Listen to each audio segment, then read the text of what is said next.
Sana ay namatay ka na lang kasama ng tatay mong pulubi. Ang bulyaw ni Doña Soledad, habang ako'y nakaluhod sa malamig na sahig, suot ang gintong singsing na naging kadena ng aking buhay. Habang nilalantakan nila ang marangyang handaan sa labas, ako'y namimilipit sa gutom sa loob ng silid ng aking biyenang tila bangkay. Ang asawa kong si Luciano, nanatiling pipi sa harap ng kalupitan ng kanyang ina, mas piniling panoorin ang aking pagkadurog. Ngunit sa gabing ito, isang lihim ang nabuksan, isang kamay na akala ko'y patay ang biglang humawak sa aking braso. Sino nga ba ang tunay na biktima sa bahay na ito? Magsisimula na ang paniningil na hinding-hindi nila malilimutan. Huwag kang tanga, Luciano. Isang kasangkapan lang ang babaeng yan. Ginamit natin ang kanyang pirma, ang kanyang pangalan, at ang kanyang oras. Ngayong malapit na tayong magwagi, wala na siyang puwang sa pamilyang De La Cruz. Itatapon natin siya sa kalsada, kasama ng kanyang amang halos bangkay na, kung saan sila nararapat. Sa loob ng kusinang nababalot ng amoy ng kumukulong lugaw at usok ng madaling araw, tila tumigil ang pag-ikot ng mundo ni Misericordia. Ang sandok na hawak niya, na mahigit isang oras na niyang maingat na iniikot para masiguradong malambot at madaling lulunukin ng kanyang biyenan, ay biglang naging kasing bigat ng 1 toneladang bakal. Ang kanyang mga kamay na magaspang dahil sa walang tigil na paglalaba at paglilinis ay nagsimulang mangatal. Sa kabila ng saradong pinto ng silid kainan, ang tinig ni Doña Soledad ay kasing talim ng labaha. Humihiwa sa katahimikan ng 3:00 ng umaga. But mom, siguro naman we can give her a little bit of money. She's been taking care of dad for years without complaining. Ang narinig niyang sagot ni Luciano, ang lalaking pinangakuan siyang mamahalin at poprotektahan sa harap ng altar. Ngunit ang boses nito ay walang bahid ng paninindigan. Ito ay boses ng isang batang takot, sumuway sa kanyang ina. Money? Ang pananatili niya sa mansyong ito at ang pagkain niya ng 3 beses sa isang araw ay sapat na kabayaran para sa isang anak pulubi. Utang niya sa atin ang lahat, Luciano. Huwag mong kakalimutan na kung hindi dahil sa pera natin, namatay na sa lansangan ng tatay niya. She's just a high-class maid with a marriage contract. And once the auditors leave, that contract is as good as trash. Nararamdaman ni Misericordia ang unti-unting pagkakabuhol ng kanyang lalamunan. Ang bawat salita ay tila isang matalim na aspil na itinutusok sa kanyang dibdib. Dahan-dahan ngunit malalim. Ang pawis sa kanyang noo ay humalo sa luhang hindi niya namalayang pumatak na pala. Hindi siya makagalaw. Ang pangarap niyang makapagtapos ng pag-aaral, ang pangako ng isang masayang pamilya, at ang lahat ng sakripisyong ginawa niya para maging perpektong asawa at mena ay naglaho sa isang iglap. Isang kasangkapan, isang pirma, isang basurang itatapon pagkatapos pakinabangan, bumagsak ang sandok sa sahig, lumikha ng isang matunog na ingay na bumasag sa kapayapaan ng kusina at tila umalingaw-ngaw hanggang sa kailaliman ng kanyang kaluluwa. Mabilis niyang tinakpan ang kanyang bibig, pinipigilan ang isang hikbi na maaaring magbunyag ng kanyang kinaroroonan. Ang init ng kalan ay tila hindi na niya nararamdaman.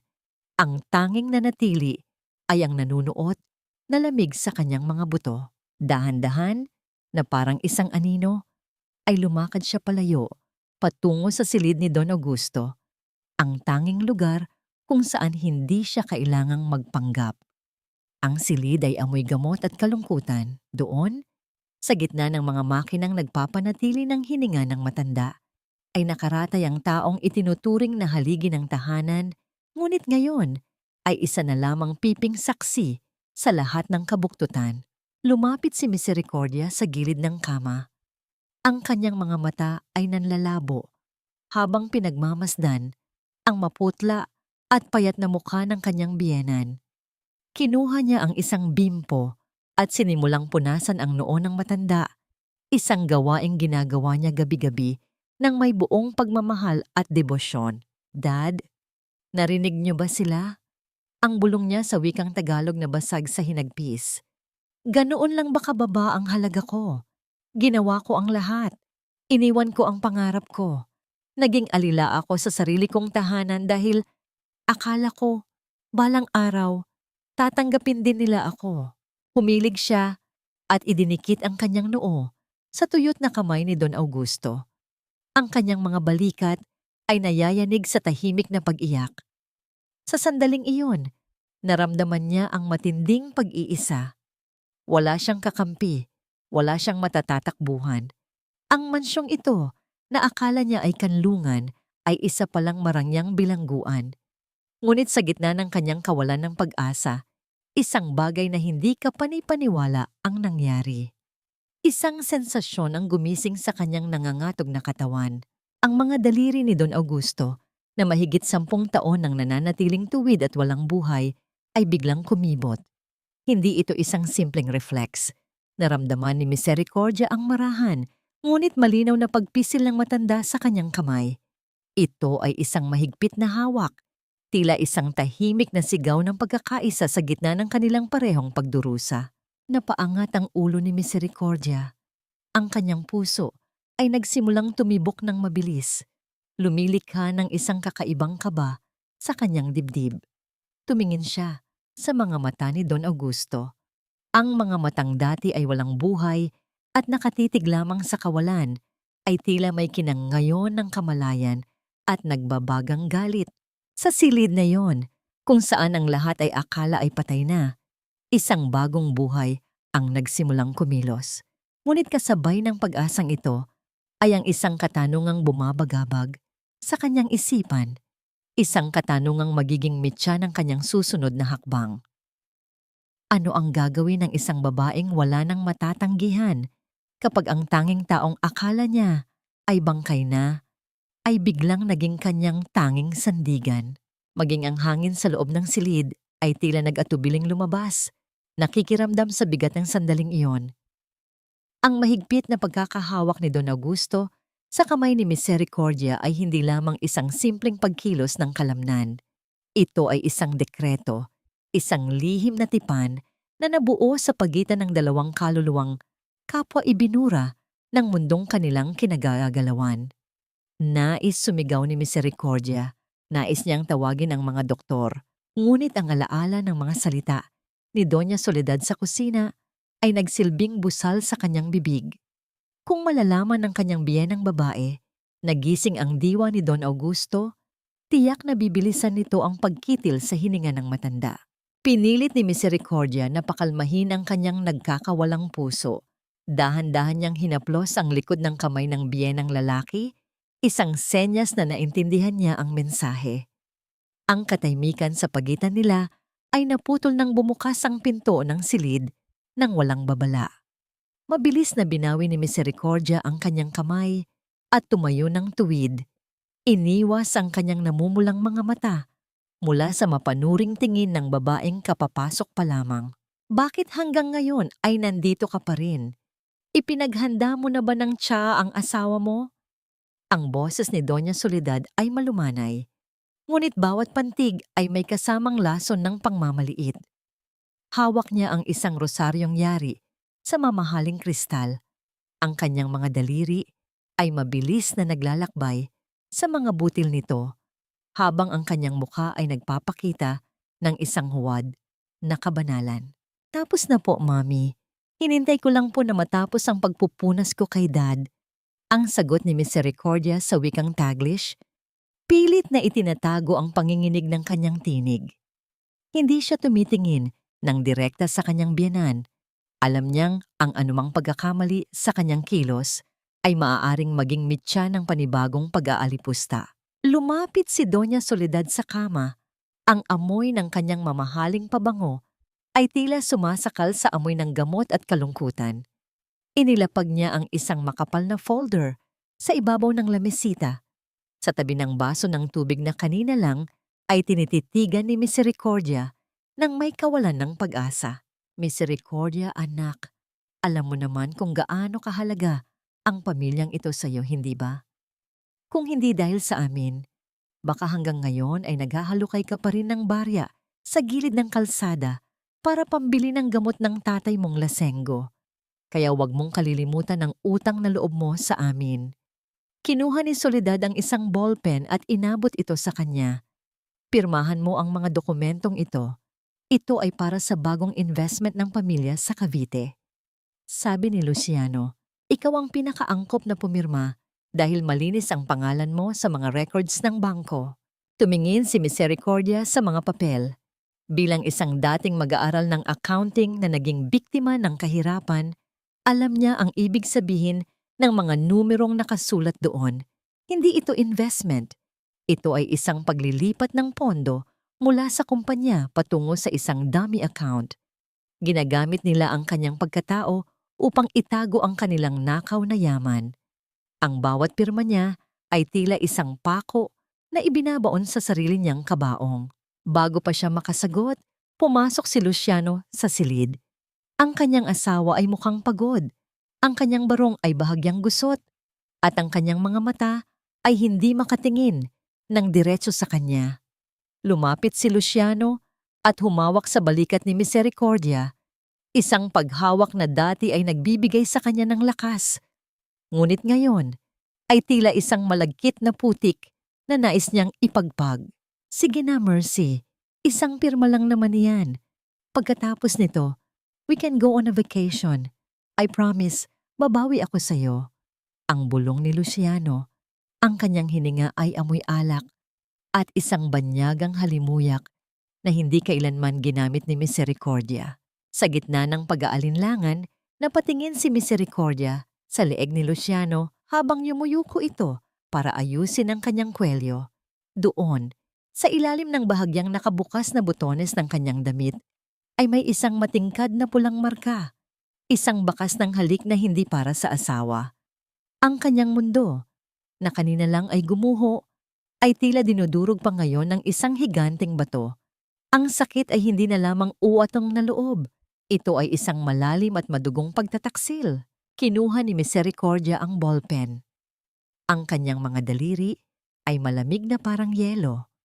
Habang dahan-dahang lumalapit ang dulo ng panulat sa papel, naramdaman niya muli ang isang bahagyang hangin mula sa direksyon ni Don Augusto. Ang matanda ay nakatitig sa kanya at sa isang pagkakataong yon, tila nakita niya ang isang babala sa mga mata nito. Ngunit sa ilalim ng mapanuring mata ni Soledad at ng mapagkunwaring haplos ni Luciano, tila wala siyang pagpipilian. Matapos ang huling hagod ng panulat, ibinigay niya ang folder kay Soledad. Ang nangiti sa labi ng kanyang biyenan ay kasing pait ng apdo. Good girl! Alam ko namang hindi mo kami bibiguin. Nang makaalis ang mag-ina, naiwan si Misericordia sa gitna ng silid, nakatayo sa harap ng bangkay na buhay. Ang marka sa leeg ni Luciano ay tila nagbabaga sa kanyang paningin, isang simbolo ng kanyang pagiging tanga at biktima.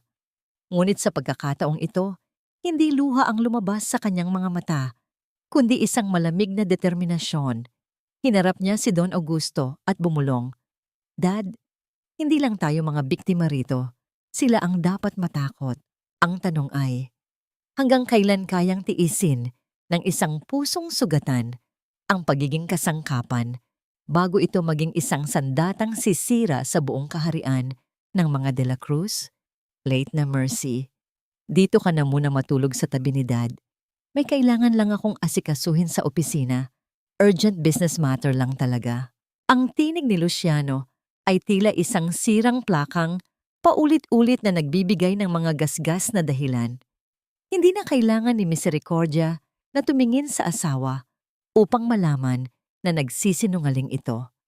Ang paraan ng pag-iwas ng kanyang mga mata, ang pagmamadali sa bawat kilos, at ang muling pag-aayos ng kwelyo upang itago ang pulang marka sa kanyang leeg ay sapat na upang isampal sa kanya ang katotohanan. Ngunit sa halip na sumigaw, tumango lamang siya ng bahagya.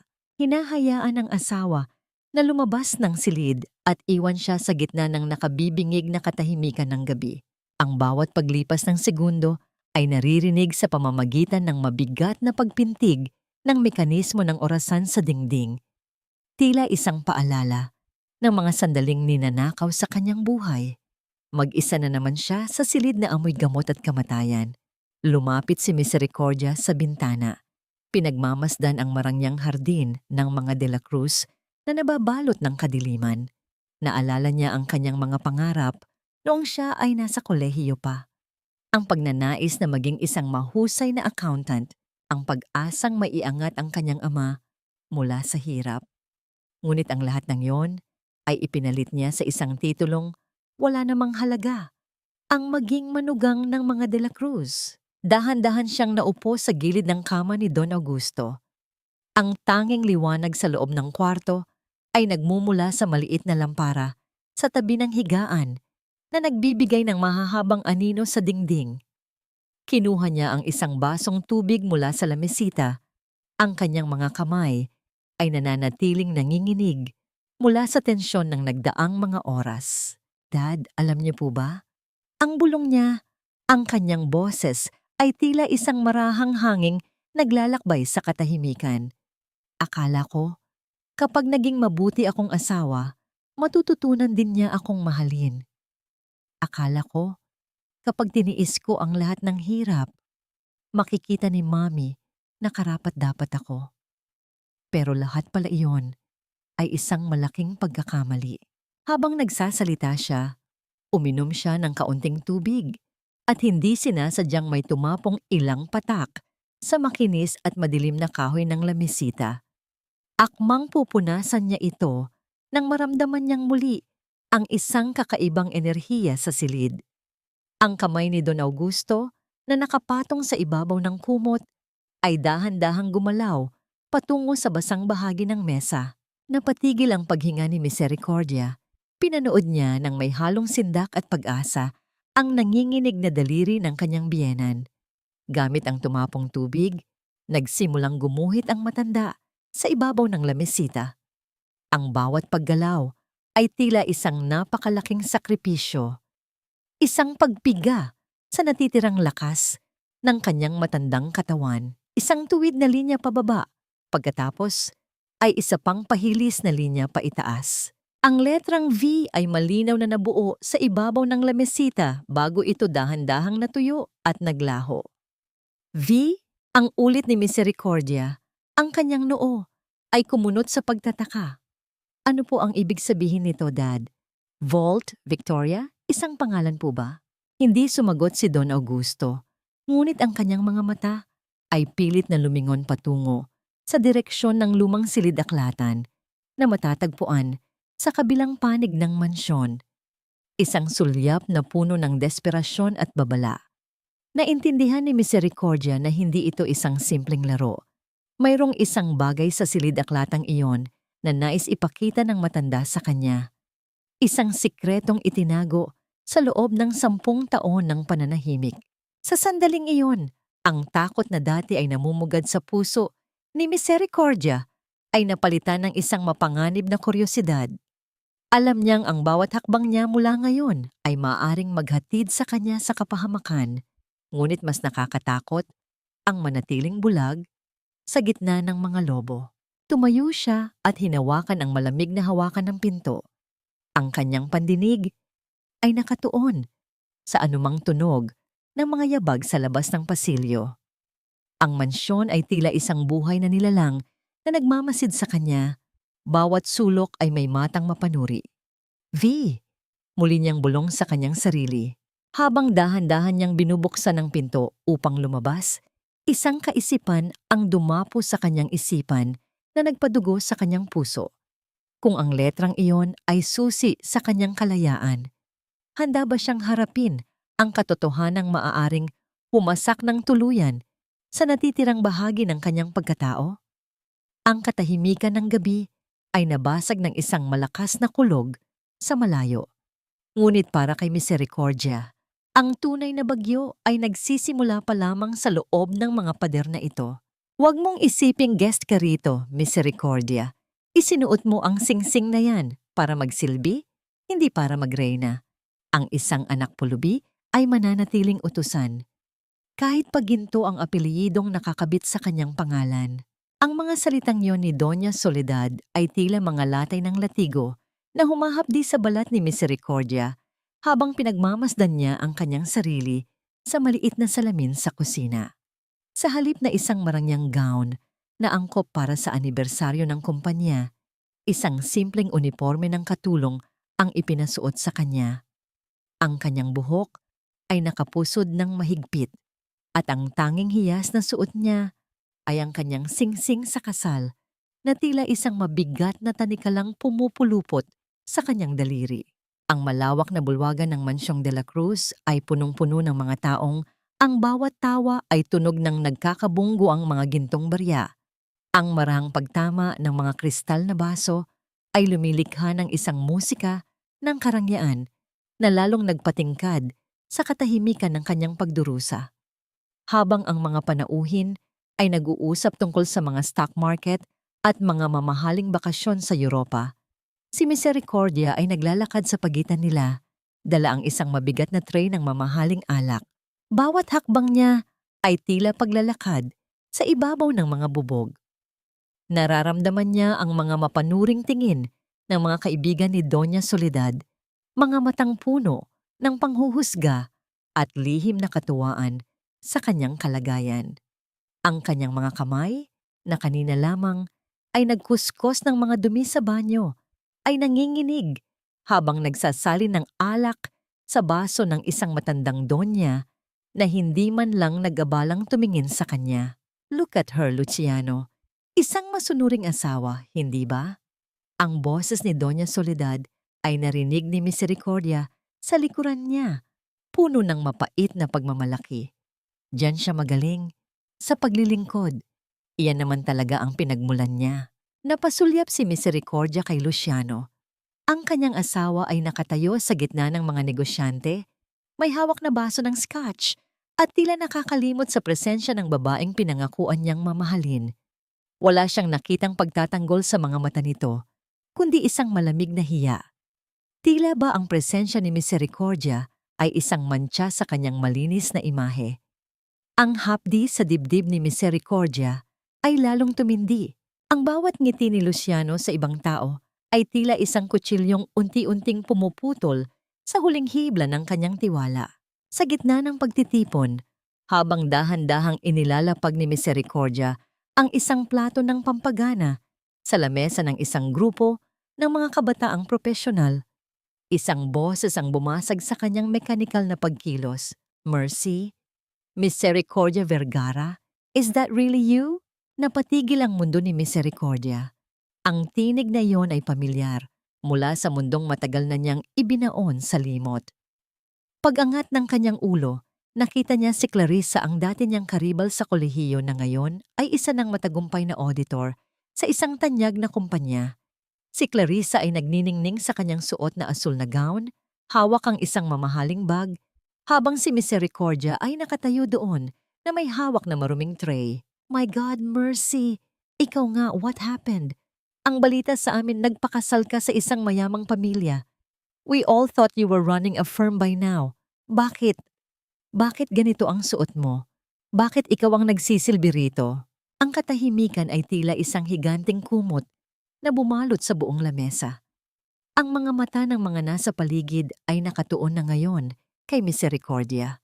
Ang hiya ay tila isang apoy na lumalamon sa kanyang buong pagkatao mula sa kanyang mga paa hanggang sa kanyang namumulang mga pisngi. Ang tray sa kanyang kamay ay naging kasing bigat ng isang bundok at ang bawat bulong ng mga panauhin ay tila mga tinik na tumutusok sa kanyang pandinig. Nararamdaman niya ang paglapit ni Doña Soledad mula sa malayo. Ang bawat yabag nito sa makinis na sahig ay tila tunog ng isang paparating na hatol. Ang pawis sa kanyang palad ay humahalo sa lamig ng kristal na baso. Ang pangarap niyang makilala bilang isang mahusay na accountant ay nauwi sa isang pampublikong kahihiyan na hinding-hindi niya malilimutan. Mercy, sagutin mo ako. Patuloy ni Clarissa. Ang boses nito ay puno ng halo-halong awa at kuryosidad. Ikaw ang pinakamagaling sa batch natin. 1 taon na lang at CPA ka na dapat. Ito na ba ang naging kapalit ng lahat ng pinaghirapan mo? Ang maging isang utusan sa sarili mong mansyon? Sa sandaling iyon, ang mga mata ni Misericordia ay nagtagpo sa mga mata ni Luciano na ngayon ay nakatingin na rin sa kanila. Sa halip na tulong, ang nakita niya sa asawa ay ang pagnanais na maglaho na lamang sa kinatatayuan. Ang katanungan ni Clarissa ay tila isang sumasabog na katotohanan sa gitna ng marangyang pagtitipon. Isang katanungang hindi lamang para kay Misericordia, kundi para sa lahat ng mga De La Cruz na nanonood. Paano ipapaliwanag ng isang babaeng itinuring na henyo ng kanyang henerasyon na ang kanyang talino ay ipinagpalit niya sa isang gintong hawla na walang pintuan? Huwag niyo nang pansinin ang drama ng batang ito. Masyado lang siyang emosyonal dahil sa pagod sa pag-aalaga sa kanyang biyenan. Clarissa, Irog, halika muna sa buffet table. Hayaan na muna natin ang aking manugang na tapusin ang kanyang mga gawain. Ang tinig ni Doña Soledad ay kasing pino ng seda, ngunit para kay Misericordia, ito ay parang isang madulas na ahas na pumupulupot sa kanyang leeg. Wala siyang nagawa, kundi ang yumuko. Bit-bit ang kanyang tray na tila isang mabigat na pasanin at mabilis na naglakad patungo sa likurang bahagi ng mansyon. Habang papalayo siya, nararamdaman niya ang mga mapanuring tingin at ang marahang tawanan ng mga panauhin na tila mga maliliit na karayom na tumutusok sa kanyang likuran.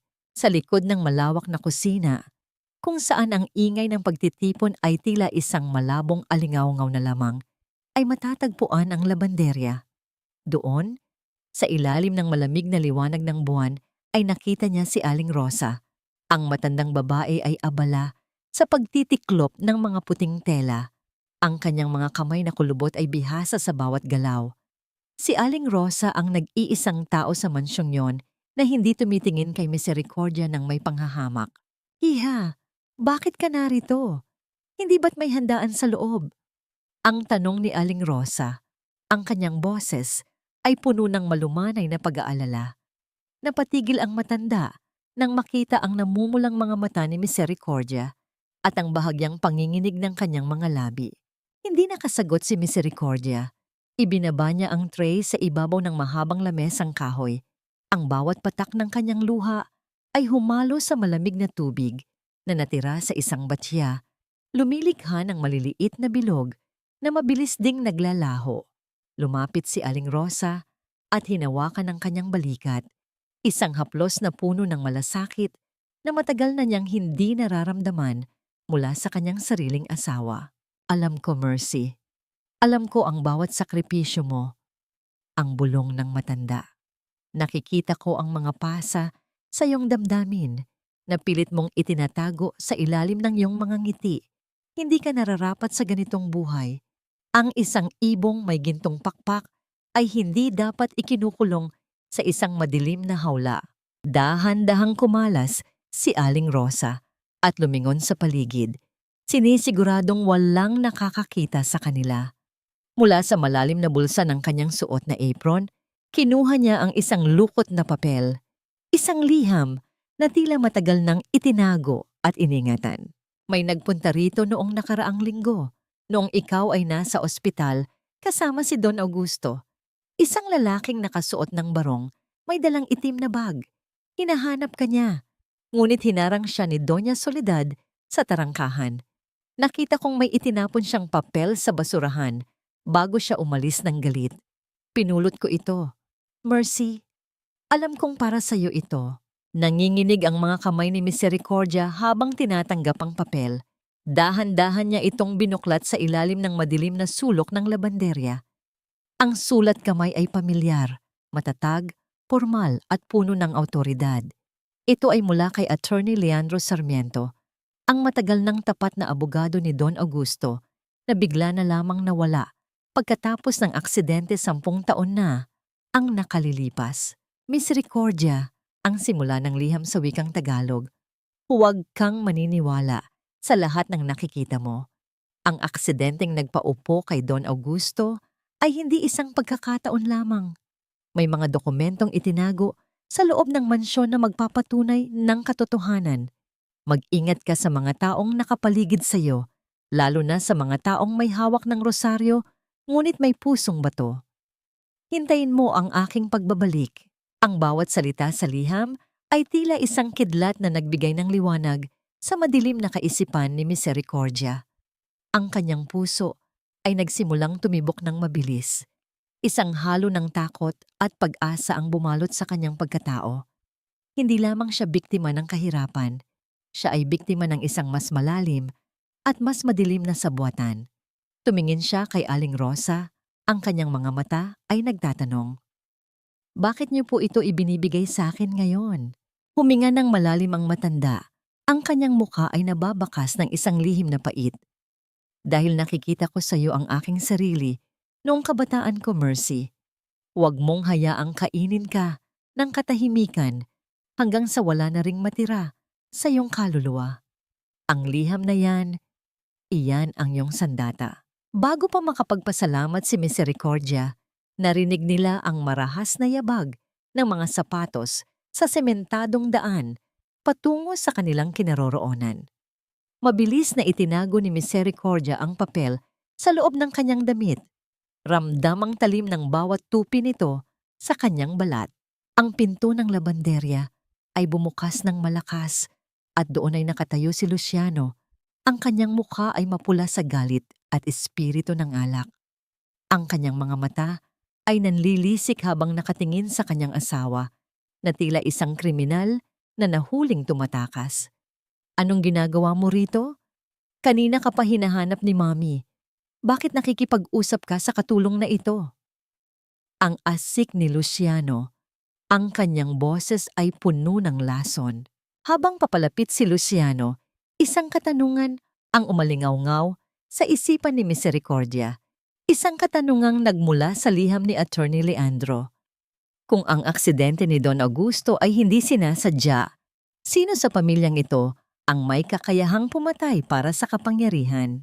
Huwag mong isiping magbabago ang posisyon mo sa bahay na ito dahil lang sa may dinadala ka sa iyong sinapupunan.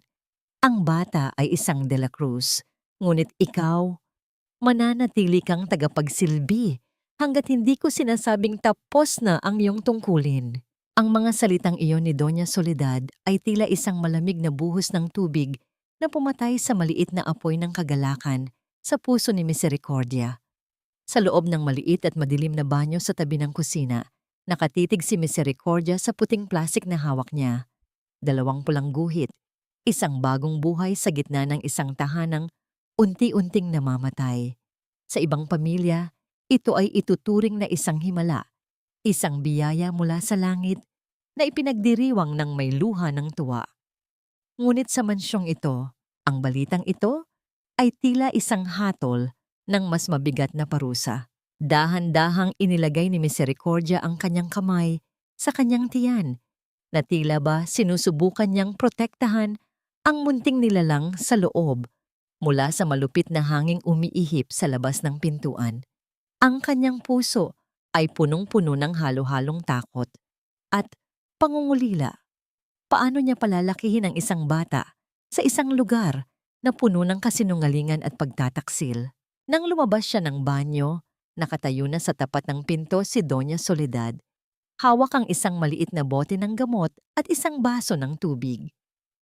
Ang kanyang mukha ay walang bakas ng pagiging lola. Sa halip, ang kanyang mga mata ay nagniningning sa isang kakaibang plano na tila ba binabasa ang bawat tibok ng puso ni Misericordia. "Uminom ka nito." Ang utos ni Soledad, ang boses nito, ay pilit na pinapalambot ngunit puno ng awtoridad. Ito ay mga bitamina na ibinigay ng ating family doctor. Kailangan mong maging malakas para patuloy mong maalagaan si Don Augusto at magawa ang mga gawaing bahay. Hindi dahil buntis ka ay hihinto na ang mundo. Misericordia. Ang disiplina ay bahagi ng pagiging isang De La Cruz.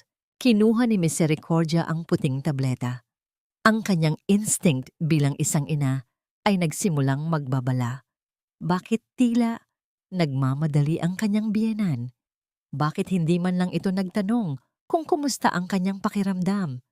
Sa ilalim ng mapanuring tingin ni Soledad, pilit na nilunok ni Misericordia ang gamot, ngunit itinago niya ito sa ilalim ng kanyang dila nang hindi namamalayan ng matanda. Matapos makaalis ni Soledad, mabilis na tinungo ni Misericordia ang lababo at iniluwa ang tableta. Pinagmasdan niya ang maliit na puting bilog na unti-unting natutunaw sa ilalim ng umaagos na tubig. Ang tubig ay lumilikha ng isang marahang huni habang ito ay bumababa sa lagusan, tila isang babalang hindi dapat baliwalain. Sa paglipas ng mga oras, napansin ni Misericordia ang kakaibang pagbabago sa kanyang katawan. Hindi ito ang karaniwang pagod ng pagbubuntis. Ang kanyang mga talukap ng mata ay naging kasing bigat ng tingga at ang bawat hakbang niya ay tila paglalakad sa ilalim ng malalim na tubig. Ang kanyang isipan ay nababalot ng isang makapal na hamog. Ginagawa siyang sunod-sunuran at walang lakas na lumaban. Nang gabing iyon, habang ang lahat ay natutulog na, lalong tumindi ang hinala ni Misericordia. Lihim siyang pumunta sa basurahan sa labas ng kusina at hinalukay ang mga itinapong balot ng gamot na dinala ni Soledad. Sa tulong ng liwanag ng buwan na tumatagos sa pagitan ng mga dahon ng puno ng mangga, binasa niya ang maliit na etiketa sa isang boteng itinapon. Ang gamot ay hindi bitamina. Ito ay isang uri ng sedative, isang gamot na ginagamit para pawiin ang lakas at gawing tuliro ang isang tao. Isang matalim na sakit ang gumuhit sa kanyang puso. Hindi lamang siya ang nais nitong saktan. Nais din nitong ilagay sa panganib ang sanggol sa kanyang sinapupunan para lamang manatili siyang kontrolado at walang kibo. Ang pagmamahal ng isang ina ay biglang nag-alab sa loob ni Misericordia. Isang apoy na mas mainit kaysa sa anumang galit na naramdaman niya noon. Tumayo siya ng tuwid, ang kanyang kamay ay mahigpit na nakakuyom sa kanyang gilid. Ang bawat paghinga niya ay puno ng determinasyon. Kung ang pamilyang ito ay itinuturing ang kanyang anak na isang sumpa o isang kasangkapan, patutunayan niya sa kanila na ang isang inang nagmamahal ay mas malakas kaysa sa anumang lason. Dahan-dahan siyang bumalik sa loob ng mansyon. Bawat yabag ng kanyang mga paa sa sahig ay tila isang panata ng pakikipaglaban. Ngunit bago pa man siya makarating sa kanyang silid, nakita niya ang anino ni Luciano na papasok sa silid-aklatan, ang silid na itinuro ni Don Augusto noong nakaraang gabi. Ang tanong na bumabagabag sa kanyang isipan ay tila isang malalim na sugat. Hanggang saan ang kayang gawin ng isang ina upang protektahan ang kanyang anak mula sa mga taong dapat ay nagmamahal dito, kung ang mismong ama ng bata ay kabilang sa mga lobong nagbabantay sa kanila? Ang bawat hakbang ni Misericordia sa madilim na pasilyo ay tila paglalakad sa ibabaw ng nagbabagang baga. Sinundan niya ang anino ni Luciano na pumasok sa loob ng malawak na silid-aklatan, ang lugar na itinuro ng nanginginig na daliri ni Don Augusto. Ang mabigat na pinto ng kwarto ay naiwang nakaawang ng bahagya, sapat upang makapasok ang isang manipis na guhit ng liwanag at ang mga pigil na tinig mula sa loob. Dahan-dahang lumapit si Misericordia, pinipigilan ang sariling hininga, umaasang ang kanyang mga hinala ay gawa lamang ng kanyang pagod na isipan. Ngunit ang bumungad sa kanyang mga paningin ay isang eksenang tuluyang gumuho sa natitirang haligi ng kanyang pag-ibig at katinuan. Sa gitna ng silid, sa ilalim ng malamig na liwanag ng buwan na tumatagos mula sa mataas na bintana, ay nakita niya si Luciano. Hindi siya nag-iisa. Nakapulupot sa kanyang leeg ang mga braso ni Tess, ang tagapamahala ng ugnayang pampubliko ng kumpanya. Ang babaeng palaging may matalim na ngiti at nagkukunwaring kaibigan sa tuwing sila ay nagkakaharap. Ang kanilang mga mukha ay magkalapit, nagbabahagi na ng isang matalik na sandali na kailanman ay hindi naranasan ni Misericordia sa loob ng kanilang malamig na mag-asawang silid. Ang mga halik at haplos na ipinagkakait sa kanya bilang tunay na asawa ay buong pusong ibinibigay ni Luciano sa ibang babae sa mismong loob ng tahanang nagkulong sa kanyang kalayaan. Naramdaman ni Misericordia ang matinding pagkirot ng kanyang tiyan. Tila ba maging ang sanggol sa kanyang sinapupunan ay nakikiramay sa sakit ng madugong pagtataksil na yon. Napakapit siya sa malamig na hamba ng pinto.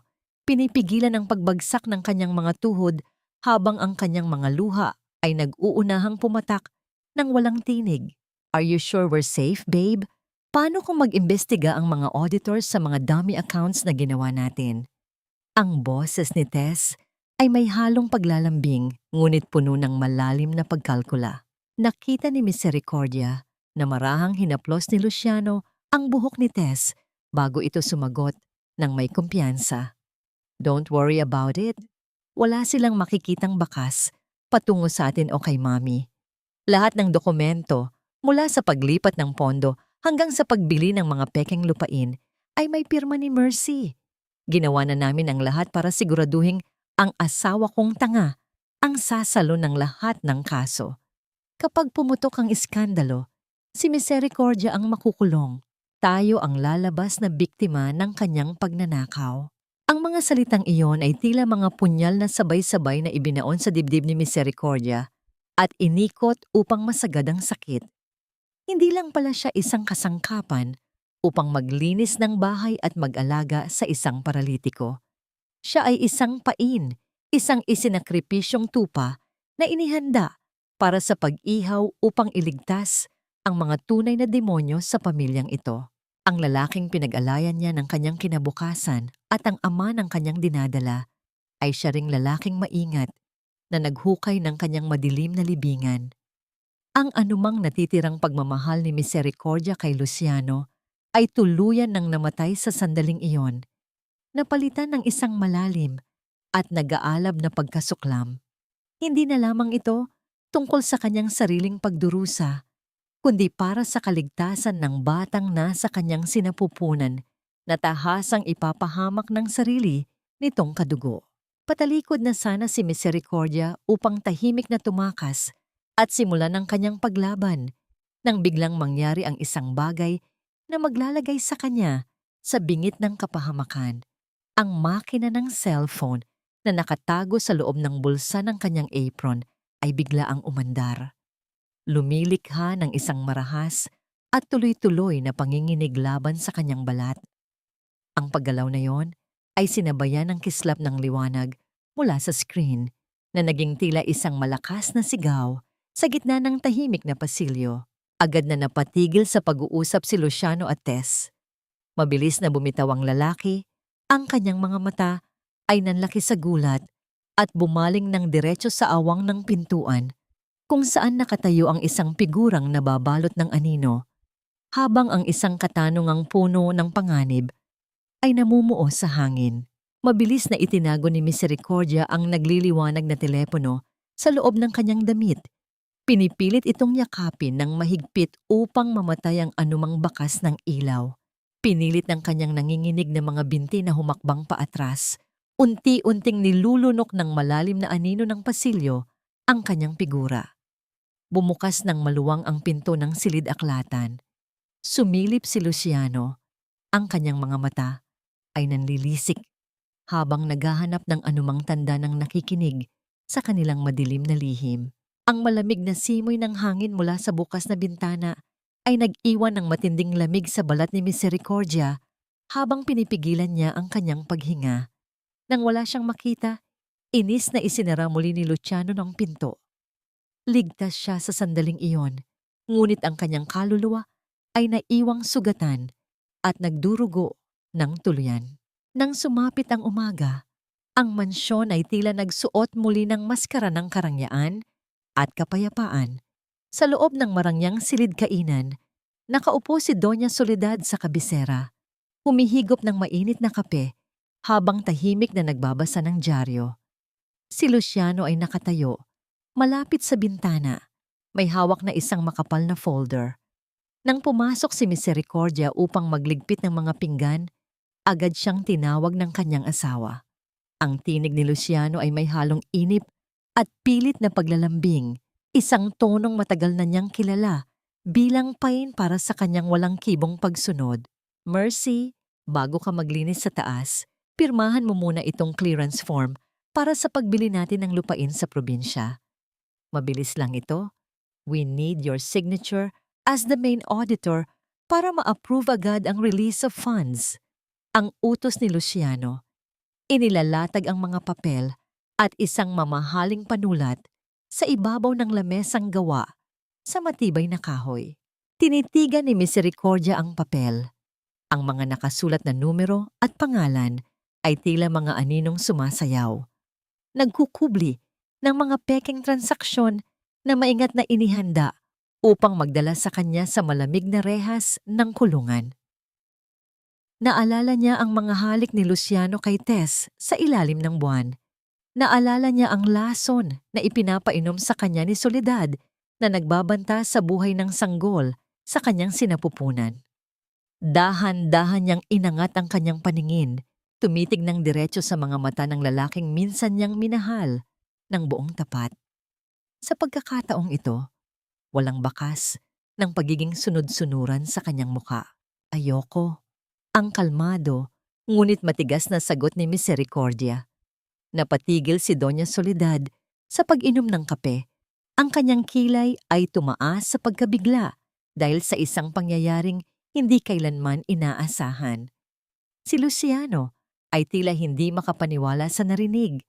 Ang kanyang muka ay unti-unting namula sa namumuong galit. Anong sabi mo? Mercy, this is not the time to be difficult. Alam mo bang milyon-milyon ang nakataya rito? Just sign the damn paper. Ang asik ni Luciano habang marahas na itinutulak ang panulat palapit sa mga kamay ng kanyang asawa. Ngunit hindi gumalaw si Misericordia. Ipinatong niya ang kanyang mga kamay sa ibabaw ng lamesa. Ang kanyang tinig ay walang bahid ng anumang takot na kadalasang bumabalot sa kanyang pagkatao. Sinabi ko, wala na akong pipirmahan ni Luciano. Hindi na ako magiging panakip-butas sa mga ninanakaw niyo mula sa kumpanya. Hindi na ako magpapagamit. Ang mga salitang iyon ay naging mitya ng isang malaking pagsabog sa loob ng silid. Ang pagpapanggap ni Luciano bilang isang malumanay na asawa ay tuluyang naglaho na parang usok. Sa isang mabilis na pagkilos na dala ng matinding gulat, takot at pagkamuhi, umangat ang kamay ni Luciano at dumapo ng buong lakas sa pisngi ni Misericordia. Ang puwersa ng pagtama ng palad sa kanyang mukha ay nagdulot ng isang matalim at nakapapasong hapdi sa kanyang balat. Ang kanyang ulo ay napabaling sa kabilang direksyon. Ang lasa ng kalawang na nagmumula sa kanyang pumutok na labi ay mabilis na kumalat sa loob ng kanyang bibig. Ito ang unang pagkakataon na sinaktan siya ng pisikal ng lalaking pinangakuan siya ng walang hanggang proteksyon. Sa isipan ni Luciano at ni Soledad, ang karahasang yon ay sapat na upang ibalik ang dating Misericordia, ang babaeng luluhod, iiyak, at hihingi ng tawad alang-alang sa utang na loob. Ngunit walang luhang tumulo mula sa kanyang mga mata. Ang pisikal na sakit na kanyang naramdaman ay walang binatbat sa bigat ng emosyonal na kadena na tuluyan ng naputol at nadurog sa sandaling iyon. Ang pangarap, ang pag-asa, at ang anumang natitirang pag-ibig ay namatay kasama ng pagdapo ng kamay na iyon. Dahan-dahang ibinalik ni Misericordia ang kanyang muka upang harapin ang kanyang asawa. Hindi niya hinawakan ang kanyang namumulang pisngi upang pawiin ang sakit. Ang kanyang mga mata ay nanlamig, kasing talim ng yelo, at puno ng isang mapanganib na kapayapaan na hindi kailanman nakita ni Luciano. Sa gitna ng mabigat na paghinga ng kanyang asawa at ang gulat na pagmamasid ni Doña Soledad, binigkas niya ang mga salitang magpapabago sa ihip ng hangin sa buong mansyon. Salamat sa sampal na ito, Luciano. Gising na ako. Ang hapdi sa pisngi ni Misericordia ay hindi na isang sugat, kundi isang selyo ng kanyang kalayaan. Habang naglalakad siya pabalik sa silid ni Don Augusto, ang bawat hakbang niya sa makinis na sahig na gawa sa marmol ay nagtataglay ng bagong bigat at layunin. Ang takot na dati ay nakapulupot sa kanyang lalamunan ay tuluyan ng natunaw, napalitan ng isang malamig at matalim na paninindigan. Pagkapasok niya sa kwarto, ang pamilyar na amoy ng gamot ay tila naging amoy ng isang naghihintay na revolusyon. Lumapit siya sa kama ng matanda Ang kanyang kaliwang kamay ay marahang nakapatong sa kanyang tiyan upang protektahan ang walang malay na buhay sa loob nito.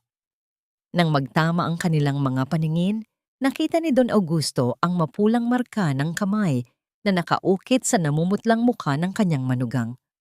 Ang mga mata ng matanda na kalimitan ay walang emosyon ay biglang napuno ng nag-iipong luha. Ang kanyang dibdib ay marahas na umangangat at bumagsak, nagpapahayag ng matinding galit at awa na hindi kayang ilabas ng kanyang piping mga labi. Alam niya kung ano ang ginawa ng sarili niyang anak. Marahang hinawakan ni Misericordia ang nanginginig na kamay ng biyenan, isang tahimik na pagpapakalma sa gitna ng nagbabadyang unos. Hindi na po ako iiyak, Dad. Ang bulong niya, ang kanyang tinig ay buo at matatag. Gagawin ko na po ang nararapat para sa inyo at para sa anak ko. Sa halip na pumikit, itinuon ni Don Augusto ang kanyang paningin patungo sa kabilang bahagi ng silid. Sinundan ni Misericordia ang linya ng kanyang titig hanggang sa huminto ito sa isang malaking dibuho na nakasabit sa gitna ng dingding. Ito ay isang lumang larawan ng pamilya de la Cruz na kuha noong buo pa ang kanilang pagpapanggap na masaya bago nangyari ang trahedya. Dahan-dahang binitiwan ni Misericordia ang kamay ng matanda at lumapit sa larawan. Tinitigan niya ang mukha ni Soledad na nakangiti sa pintura, isang ngiting nagkakanulo sa itim nitong kaluluwa. Inabot ng kanyang mga kamay ang mabigat na kwadro na gawa sa inukit na kahoy. Gamit ang buong lakas, marahan niya itong iniurong patagilid. Ang magaspang na pagkuskos ng kahoy sa pader ay lumikha ng isang mabigat at garalgal na himig ng nakatagong sikreto. Sa likod ng marangyang larawan ay tumambad ang isang malamig na parisukat na bakal, isang lihim na taguan na hinubog sa loob mismo ng konkretong dingding. Ito na ang vault. Ito ang letrang V na pilit iginuhit ni Don Augusto gamit ang mga patak ng tubig. Nakatitig si Misericordia sa hilera ng mga numero sa malamig na bakal. Kailangan niya ng passcode. Lumingon siyang muli kay Don Augusto. Umaasa ng isa pang senyales. Ang matanda ay nakatitig ng diretso sa kanya. Ang mga mata nito ay tila nangungusap, nagbabalik sa nakaraan. Inisip ni Misericordia ang lahat ng petsang mahalaga sa pamilyang ito. Ang anibersaryo ng negosyo, ang kaarawan ni Soledad. Hindi. Ang taong nagtago ng lihim na ito ay isang lalaking pinagkanulo ng sariling dugo. Ang numero ay tiyak na isang bagay na hinding-hindi pahahalagahan ng mga taong nagtapon sa kanya. Ang petsa ng aksidente, ang araw na siya ay naging isang buhay na bangkay. Nanginginig ang mga daliri ni Misericordia habang idinidiin ang mga numero ng petsang iyon sa malamig na makina. Bawat pagdiin niya ay tila pagbigkas ng isang dasal. Pagkatapos ng huling numero, ang mabigat na mekanismo ng pinto ay marahang gumalaw. Ang malamig na bakal ay dahan-dahang humiwalay mula sa pagkakasara. Inilalantad ang kadilimang matagal nang ibinaon sa limot. Ang kanyang puso ay halos lumabas sa kanyang dibdib habang inilalapit ang kanyang kamay sa loob ng madilim na espasyo. Inaasahan niyang makakita ng mga bungkos ng pera, mga gintong alahas, o mga titulo ng lupa na palaging pinag-aawayan ni Soledad at Luciano. Subalit, walang kislap ng kayamanan ang sumalubong sa kanyang paningin. Sa halip na kayamanan, ang inilabas niya mula sa malamig na kaha ay isang makapal na brown envelope na amoy luma at alikabok, kasama ang ilang itim na cassette tapes na maingat na nakabikis. Nanginginig niyang binuksan ang envelope at bumungad sa kanya ang mga tunay na medical records ng ospital.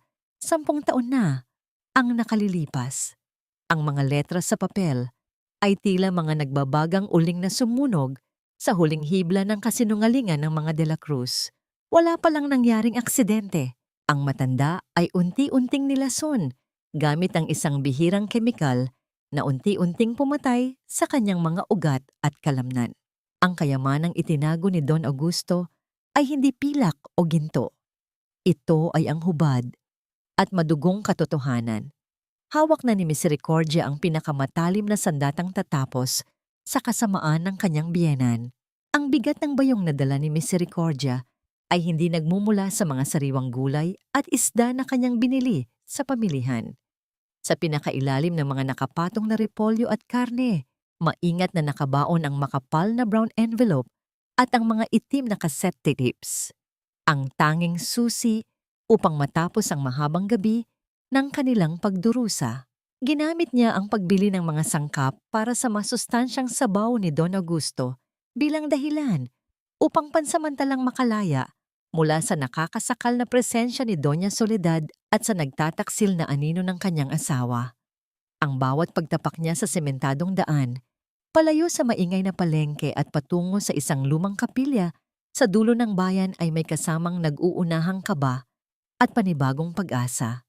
Ang paglapat ng mabigat na pintuang gawa sa matibay na kahoy ay naghiwalay sa maingay na mundo ng labas at sa sagradong katahimikan sa loob ng kapilya. Ang hangin sa loob ay may marahang amoy ng natutunaw na kandila at lumang mga pahina ng Biblia.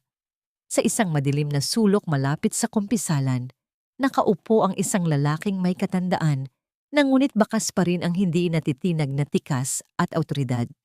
Pagkakita sa kanya, agad na tumayo si Attorney Leandro Sarmiento. Nag-alay ang matandang abogado ng isang formal at magalang na pagtango. Isang simpleng pagkilala na tila isang maligamgam na tubig na nagpatunaw sa matagal nang naninigas na puso ni Misericordia. Matagal na siyang hindi tinatrato bilang isang kagalang-galang na tao. Sa mansyon, siya ay hangin lamang o isang basahan. I appreciate your bravery for coming here, Mercy. Alam kong inilalagay mo sa malaking panganib ang sarili mo sa paglabas na ito. Ang bungad ni Leandro sa wikang Taglish, ang kanyang mga mata ay puno ng matinding pag-aalala habang pinagmamasdan ang namumutlang mukha at ang nakatagong pasa sa pisngi ng babae.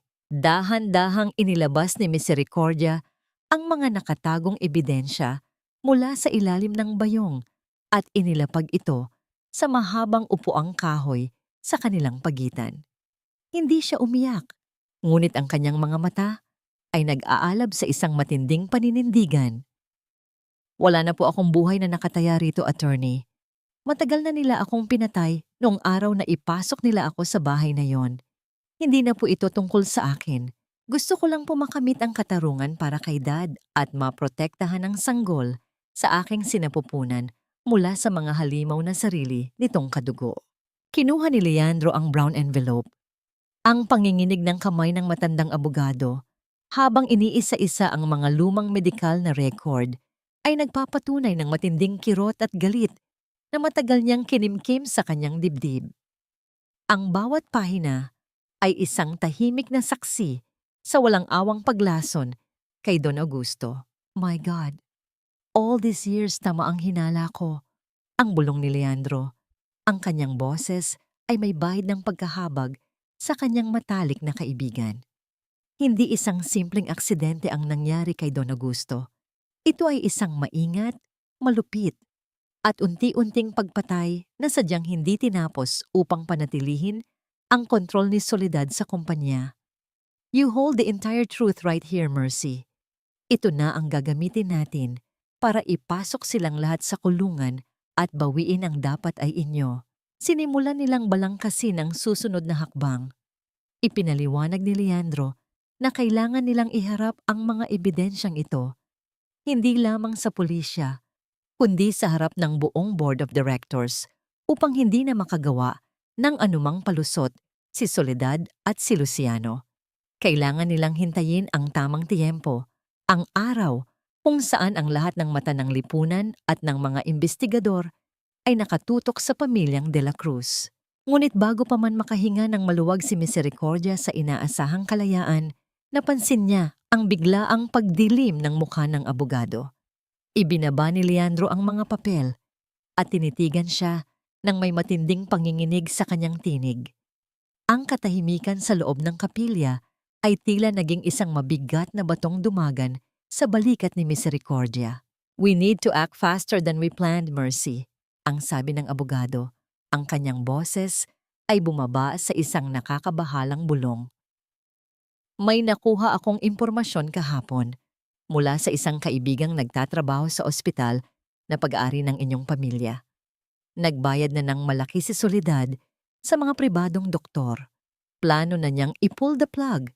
Tatanggalin na nila ang life support ng biyenan mo sa susunod na linggo upang tuluyan ng mapasaka nila ang lahat ng shares ng kumpanya bago ang anibersaryo.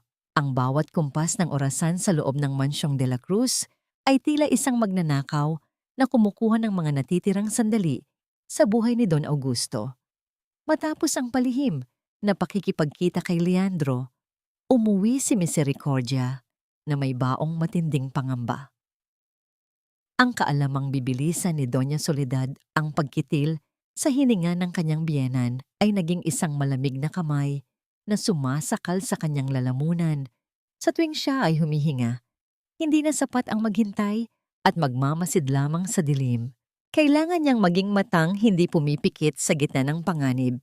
Nang sumapit ang hating gabi, habang ang buong kabahayan ay nilulunok ng mahimbing na pagtulog, bumangon si Misericordia mula sa kanyang higaan.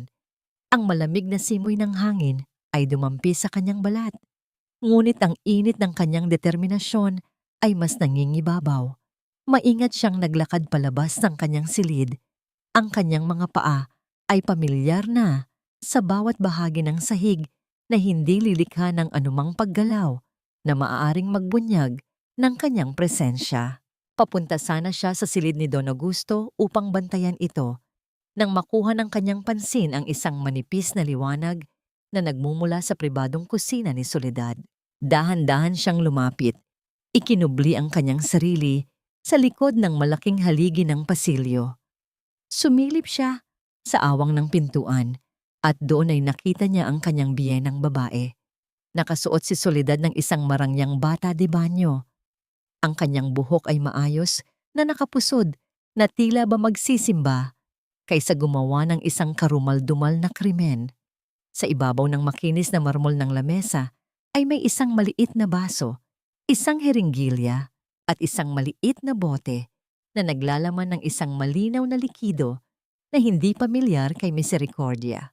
Habang tahimik na nagmamasid, nakita ni Misericordia kung paano dahan-dahang hinigop ng karayom ang malinaw na likido mula sa bote.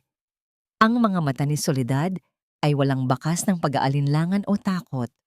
Ang mga ito ay kasing lamig ng yelo na walang pinipiling saktan. Maingat nitong inihalo ang kemikal sa isang maliit na lalagyan ng dextrose na nakatakdang ikabit sa suwero ni Don Augusto kinabukasan. Ang likido ay sumama sa tubig, tuluyang naglaho ng walang iniiwanang bakas ng lason, isang perpektong plano upang magmukhang natural ang tuluyang paghinto ng puso ng matanda. Ang sikmura ni Misericordia ay bumaligtad. Ang babaeng nasa harap niya ay hindi na lamang isang malupit na biyenan na mahilig manlait. Siya ay isang halimaw na nakadamit ng pagiging disente. Ang lason sa kamay nito ay hindi lamang tatapos sa buhay ni Don Augusto, kundi tuluyang papatay sa anumang pag-asa nilang mabawi ang hustisya.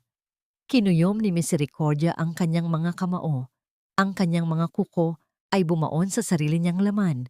Pinipigilan ang labis na panginginig ng kanyang katawan dahil sa magkahalong takot at galit. Isang malalim na pagbuntong hininga ang hindi sinasadyang nakawala mula sa mga labi ni Misericordia dahil sa labis na tensyon. Isang napakahinang daloy ng hangin, ngunit sapat na upang basagin ang matinding katahimikan ng kusina at makarating sa pandinig ng masamang babae.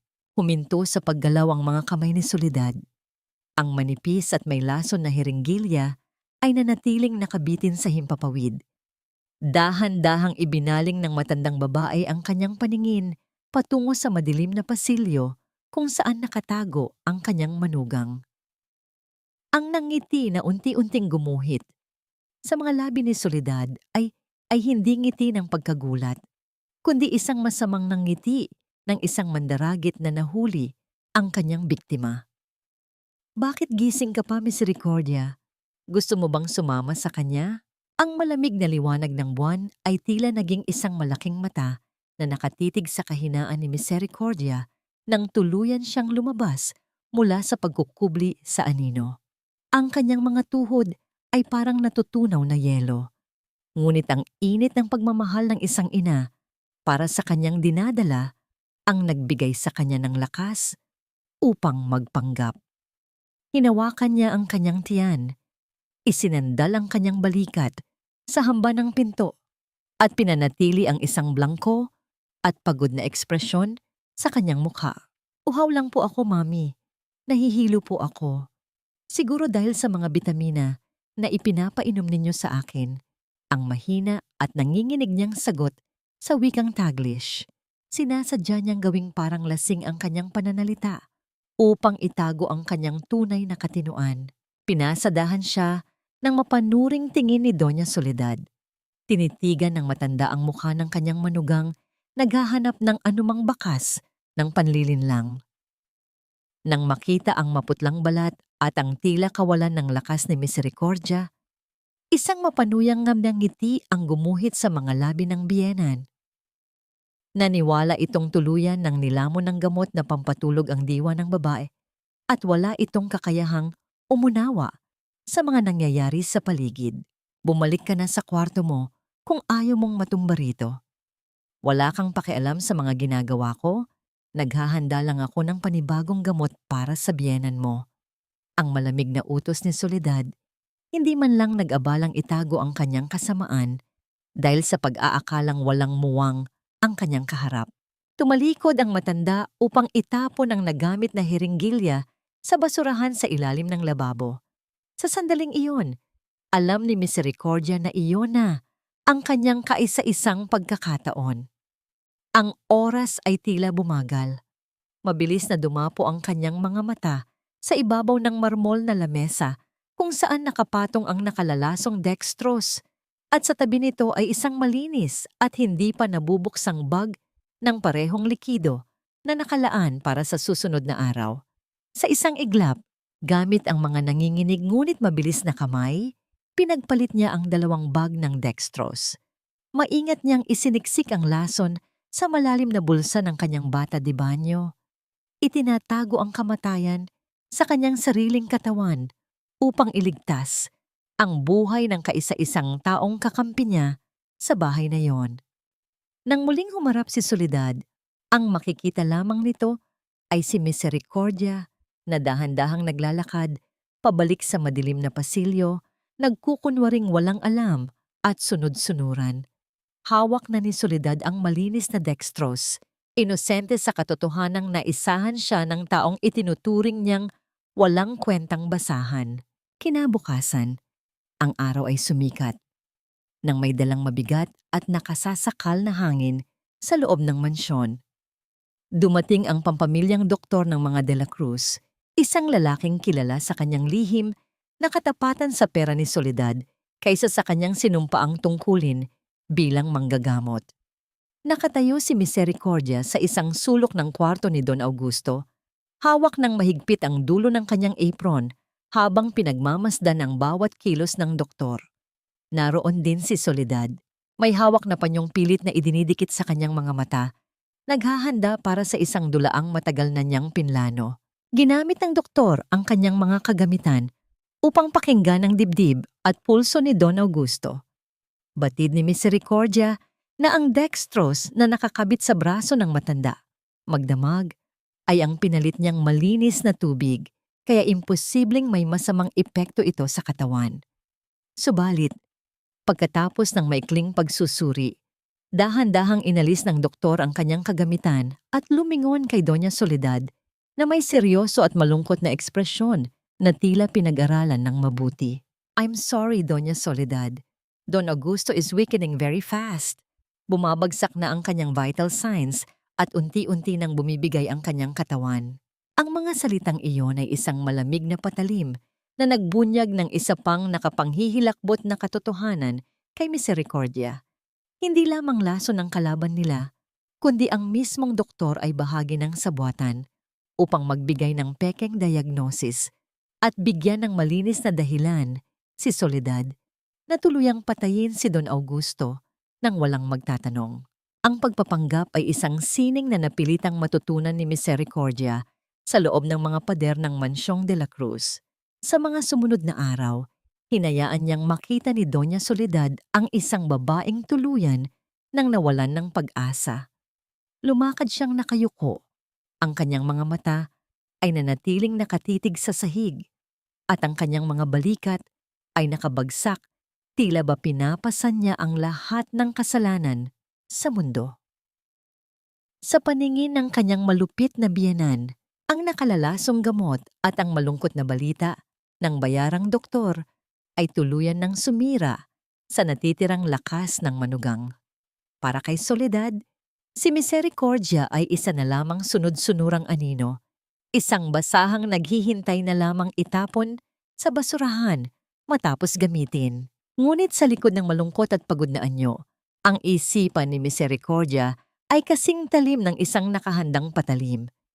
Alam niyang ang kalaban ay nagiging pabaya kapag inaakala nitong panalo na ito. Sa tulong ni Aling Rosa, na lihim niyang kinakausap sa madidilim na bahagi ng labanderya, nagawa niyang i-record sa isang maliit na digital storage ang lahat ng nilalaman ng lumang cassette tapes na nakuha niya sa vault. Isinama niya rito ang mga malilinaw na larawan ng mga pekeng dokumento at mga resibo na nagpapatunay ng sabuatan ni Soledad at Luciano. Habang nagpupunas ng mga alikabok at nag-aayos ng mga nilabhang kumot, maingat niyang isiningit ang maliit na bagay sa loob ng palad ng matandang labandera. Ang tahimik na pagpisil ni Aling Rosa sa kanyang kamay ay isang matibay na pangako na ang mga ebidensyang yon ay makakarating ng ligtas sa mga kamay ni attorney Leandro bago sumapit ang malaking pagtitipon ng mga board of directors. Ang gabi bago ang ika-10 anibersaryo ng kumpanya at ang formal na pagpapahayag ng muling pagbubuo ng liderato, binalot ng matinding lamig ang buong mansyon. Nakaupo si Misericordia sa isang madilim na sulok ng kanyang silid. Tahimik na hinahaplos ang kanyang tiyan habang inihahanda ang kanyang sarili para sa malaking digmaan kinabukasan. Inisip niya ang kanyang anak, ang inosenteng buhay na nagbigay sa kanya ng sapat na tapang upang hindi sumuko. Ang katahimikan ay naputol nang bumukas ang pinto ng kanyang silid. Iniluluwa ang bulto ni Luciano na nababalot ng amoy ng mamahaling alak at pagkamakasarili. Ang kanyang asawa ay pumasok ng walang anumang katok. Ang mukha ay walang kahit anong bakas ng pag-aalala para sa kanyang naghihingalong ama. Naglakad si Luciano palapit sa maliit na lamesa at marahas na inilapag ang isang makapal na puting folder. Ang mga galaw ng lalaki ay puno ng inip at hindi mapakaling pagmamadali. Pirmahan mo yan, Mercy. Ngayon din. Ang tinig ni Luciano ay walang bahid ng pagmamahal, tila nakikipag-usap lamang sa isang malaking sagabal na nais na niyang alisin sa kanyang paningin. Ibinaba ni Misericordia ang kanyang paningin patungo sa mga nakalantad na dokumento. Inaasahan niyang isa na naman itong formularyo ng bangko o mga papeles para sa mga bagong dummy accounts. Ngunit ang mga salitang nakapaloob sa unang pahina ay malinaw na nagsasaad ng isang petisyon para sa pagpapawalang bisa ng kanilang kasal. Isang formal na papel para sa annulment. Ang mga katagang iyon ay tila mga huling pako na ibinabaon sa kabaong ng kanilang sumpaan sa harap ng altar. Ano ito, Luciano? Bukas na ang malaking anibersaryo ng kumpanya. Bakit ngayon mo ito pinapapirmahan sa akin? Ang tanong niya, pinipigilan ang labis na panginginig ng kanyang boses upang mapanatili ang kanyang pagpapanggap bilang isang mahina at naguguluhang asawa. Bumakas ang labis na pagkasuklam sa mukha ni Luciano. Huwag ka nang magpanggap na may silbi ka pa sa pamilyang ito, Mercy. Bukas, ipapahayag na ni Mommy ang bagong istruktura ng kumpanya. Wala ka ng lugar doon. At kapag nagsimula na ang imbestigasyon ng gobyerno sa mga nawawalang pondo na ikaw ang pumirma, ayokong madamay ang pangalan ko bilang asawa ng isang magnanakaw. Pipirmahan mo yan ngayon para malinis ang paghihiwalay natin at para makapagsimula na rin kami ni Tess ng walang sagabal. Ang buong katotohanan ay tuluyan ng inilantad sa kanyang harapan nang walang anumang pag-aalinlangan. Nais siyang itapon ni Luciano bago pa man pumutok ang malaking iskandalo upang siya lamang ang maiwan at masunog sa loob ng gumuguhong kastilyo ng mga De la Cruz habang ang kanyang asawa ay ligtas na nakasakay sa ibang bangka kasama ang kalaguyo nito. Tinitigan ni Misericordia ang panulat na sa pilitang inilapit sa kanya ni Luciano. Ang kamay ng lalaki ay naghihintay sa ibabaw ng papel. Lubos na nag-aakalang ang kanyang tangang asawa ay muling yuyuko, iiyak at susunod sa kanyang ipinag-uutos dahil sa labis na takot at pagiging sunod-sunuran. Iniwan ni Misericordia ang formularyo ng annulment sa ibabaw ng lamesa nang hindi nilalapatan ng kahit anong tinta. Ang mga banta at panlalait ni Luciano ay tila mga tuyong dahon na lamang na tinangay ng hangin. Wala nang kakayahang sugatan pa ang kanyang manhid na puso. Sa halip na umiyak sa kanyang silid, tahimik niyang tinahak ang madilim na pasilyo patungo sa kwarto ni Don Augusto. Ang gabi ay nababalot ng matinding lamig at katahimikan, tila naghihintay sa isang malaking unos na paparating kinabukasan. Nang makapasok siya sa silid ng kanyang biyenan, sinalubong siya ng maputlang liwanag mula sa maliit na lampara. Naupo siya sa silyang kahoy sa tabi ng kama at marahang kinuha ang payat at nangangaligig na kamay ni Don Augusto. Ang balat ng matanda ay kasing lamig ng yelo, isang patunay ng unti-unting paghina ng kanyang katawan dahil sa mga nakalalasong gamot na ipinainom sa kanya sa loob ng maraming taon. Dad, ang malumanay ngunit matatag na bulong ni Misericordia sa wikang Tagalog, sinisiguradong walang ibang makakarinig sa labas ng kwarto. Bukas na po ang anibersaryo. Nais na nilang tapusin ang lahat. Ibinigay na sa akin ni Luciano ang papel para sa paghihiwalay namin upang ako lamang ang maiwang sumalo sa lahat ng kanilang mga kasalanan. Inakala nilang naputol na nila ang aking mga pakpak. Ngunit hindi nila alam na handa na akong lumaban. Hinaplos niya ang kanyang umbok na tiyan. Ang kanyang mga mata ay naniningning sa pinaghalong luha at pag-asa. Hindi ko po hahayaang lumaki ang anak ko sa mundong puno ng kasinungalingan. Bukas, ibubunyag natin sa lahat ang katotohanan. Ibabagsak natin ang kanilang huwad na kaharian.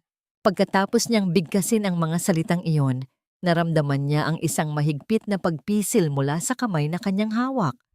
Napatitig si Misericordia sa mukha ng matanda. Ang mga mata ni Don Augusto, na kadalasan ay nakatitig lamang sa kawalan, ay ngayon ay direktang nakatingin sa kanya, puno ng matinding emosyon at pasasalamat. Nakita ni Misericordia ang marahas na pag-angat at pagbagsak ng lalamunan ng matanda. Tila pinipilit nitong gibain ang pader ng katahimikan na nagkulong sa kanya sa loob ng isang dekada. Ang bawat ugat sa leeg ni Don Augusto ay lumitaw dahil sa labis na pagpuwersa. Isang mainit na luha ang tumulo mula sa gilid ng kanyang mata, bumagtas sa kanyang kulubot na pisngi. At sa gitna ng namamayaning katahimikan ng madaling araw, isang pilit, garalgal, at napakainang boses ang nakawala mula sa kanyang mga tuyong labi. Lamat! Ang dalawang pantig na yon ay tila isang malakas na lindol na iumanig sa buong pagkatao ni Misericordia. Gumuho ang lahat ng kanyang pagod at takot, napalitan ng isang umaapaw na pakiramdam ng tagumpay at pagmamahal. Matapos ang 10 taon ng pagkakakulong sa sarili nitong katawan, nahanap muli ni Don Augusto ang kanyang tinig. Hindi dahil sa mga bayarang doktor, kundi dahil sa pag-asa at sakripisyong ibinigay ng isang manugang na itinuring na basahan ng buong pamilya. Ibinaba ni Misericordia ang kanyang noo sa likod ng palad ng matanda at hinayaan ang kanyang mga luha na dumaloy ng tahimik. Hindi na sila nag-iisa sa laban na ito, ngunit ang sagradong sandaling iyon ay biglaang naputol. Ang mabigat at inukit na pintuan ng silid ay dahan-dahang bumukas, lumilikha ng isang mabagal na paggalaw na nag-iwan ng nakababahalang anino sa sahig. Mabilis na umatras si Misericordia, nagtago sa likod ng makapal na kurtina malapit sa bintana, pinipigilan ang anumang paggalaw na maaaring magbunyag ng kanyang kinaroroonan. Mula sa siwang ng tela, nakita niya ang pagpasok ni Doña Soledad. Ang matandang babae ay hindi na nagpapanggap na isang mapagmahal na asawa. Ang kanyang muka ay walang kahit anong bakas ng awa, kasing talim ng isang berdugong handa nang isagawa ang huling parusa. Wala siyang dalang hiringgilya o gamot tulad noong mga nakaraang gabi. Sa halip, hawak ng mahigpit ng kanyang dalawang kamay ang isang makapal na puting unan. Soledad lumapit sa gilid ng kama, nakatitig sa nanghihinang mukha ni Don Augusto. Nanginginig ang kanyang mga kamay habang hawak ang unan, tila nilalamon ng takot at kasakiman ng kanyang konsensya. Sa katahimikan ng madaling araw, isang madilim na balak ang bumuo sa kanyang isipan. Gusto niyang tuldukan ang lahat bago pa sumikat ang araw upang masiguro na walang hahadlang sa kanyang inaasam na kayamanan.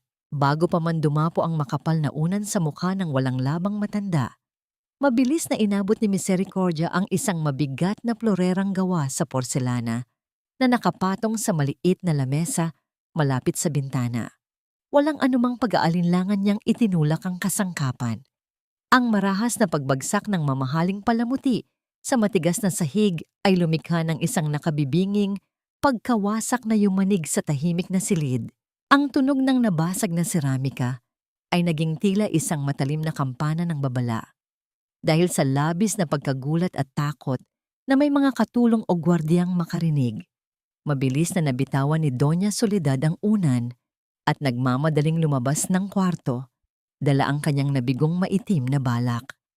Dahan-dahang lumabas si Misericordia mula sa madilim na kurtina, mahigpit na hinawakan ang nanginginig na kamay ng kanyang biyenan at tahimik na nangakong hindi na muling mangyayari ang ganoong uri ng panganib.